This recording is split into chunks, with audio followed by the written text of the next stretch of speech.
नमस्कार। चलिए अब बात करते हैं वृषभ राशि वालों के लिए कि सितंबर 2026 का महीना कैसा रहने वाला है। तो सबसे पहले ग्रह गोचर की स्थिति, ये ग्रह गोचर की स्थिति है।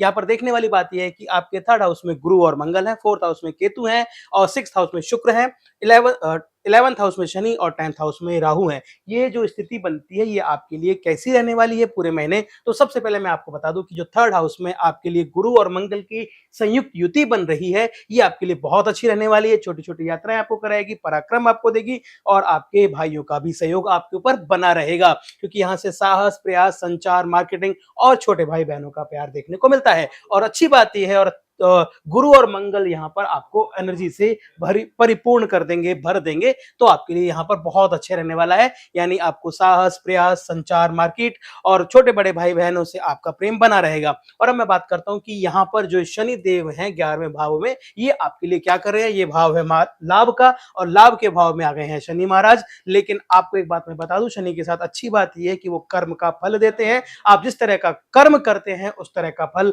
शनि महाराज देते हैं। आपको यहाँ पर 100% मैं लिख के दे सकता हूं कि जो भी आपने कार्य किए हैं उनका परिणाम मिलने वाला है। अच्छा या बुरा बाद की बात है, लेकिन आपको परिणाम मिलने वाला है, क्योंकि शनि परिणाम के प्रदान करने वाले होते हैं। तो ये आपको, आप ये मान के चलिए आपने कोई भी अच्छे कार्य किए तो उनका शुभ फल आपको प्राप्त होने वाला है। अब मैं बात करने वाला हूं 10वें भाव की। कुंडली का केंद्र है और इस कुंडली के केंद्र में अगर हम देखते हैं तो केतु 5वें भाव में है और 10वें भाव में, यानी सिंह राशि और दूसरा आपके दोनों ही राशियों में अगर देखते हैं तो केतु और राहु दोनों बने हुए हैं और इससे आपको अचानक बहुत चीजें प्राप्त होने वाली हैं। अचानक का मतलब मेरा यहाँ पर ये है, ये आपको अचानक करियर में, व्यवसाय में नए संपर्क देंगे और अलग-अलग तरह का काम आपको मिल सकता है। आपने सोचा भी नहीं होगा कि ये काम मेरे लिए है। ऐसा कोई काम आपको ऑफिस में या दूसरी जगहों से मिलने वाला है और उसका लाभ भी आपको शनि महाराज देंगे।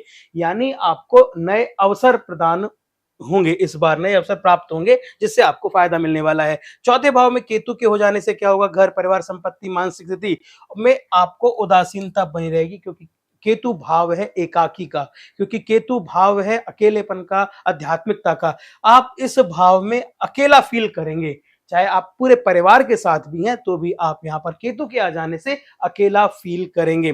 घर में किसी भी फंक्शन में है लेकिन फिर भी आप अकेला फील करेंगे। वो फील इसलिए करेंगे क्योंकि आपके केतु चौथे भाव में है। ये जो युति बनी है केंद्र में केतु की और राहु की, ये आपको मानसिक जो आपको तनाव बहुत देगी। आपको लगेगा कि अब मेरे साथ ऐसा क्यों हो रहा है? मेरे घर वालों ने ऐसा मुझे क्यों कह दिया? माता के पक्ष ने ऐसा क्यों कह दिया? या ससुराल ने ऐसा क्यों कह दिया? ये जो मानसिक स्थिति की जो परेशानी है, वो केतु और राहु के यहाँ एक साथ इकट्ठे हो जाने से, यानी जो ये युति बन रही है केंद्र में केतु और केंद्र में ही राहु हैं। इस बात को हमें समझना होगा। इसलिए ये आपके साथ मानसिक स्थिति वाली जो दौर है वो थोड़ा-सा कठिनाई वाला है। आपको समझ के काम करना होगा। हो सके तो आप ओम का उच्चारण करें, थोड़ी देर अपने टाइम निकालें और ध्यान करें। इसका मेन जो उपचार है वो ध्यान ही है। अगर आप ध्यान करते हैं तो आपके लिए बहुत अच्छा रहता है। चलिए अब मैं बात कर लेता हूँ आपको छठे भाव में यहाँ पर मैं बात करता हूँ तो यहाँ पर है शुक्रदेव।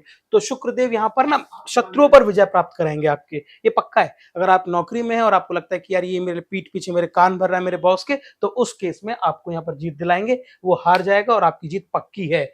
और दूसरे भाव में ये यहाँ से मैं देखता हूँ तो यहाँ देखते हैं हम लोग धन, कुटुंब और वाणी को देखते हैं। यहाँ संयम बरतें, प्रयास करते रहेंगे तो आपके लिए फायदा ही फायदा है।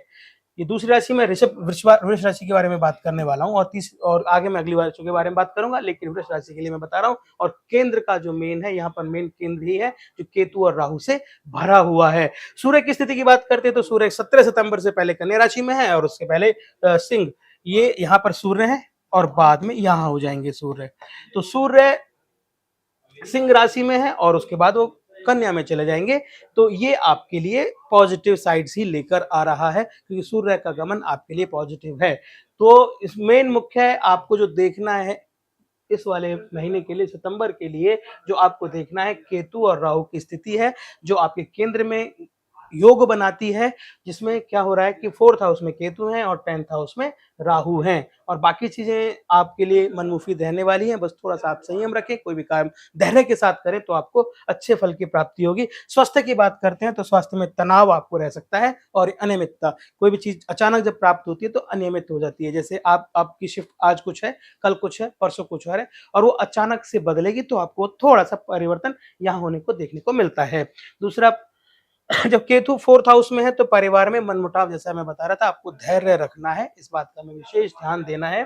प्रेम विवाह की बात करते हैं तो प्रेम विवाह को लेकर कुछ खास ऐसा है नहीं। आपके प्रेम और विवाह में मधुरता दिख रही है मुझे। आप कोई भी निर्णय ले सकते हैं, अगर आप प्रेम संबंधों में हैं तो आप उसे आगे की तरफ लेकर जा सकते हैं।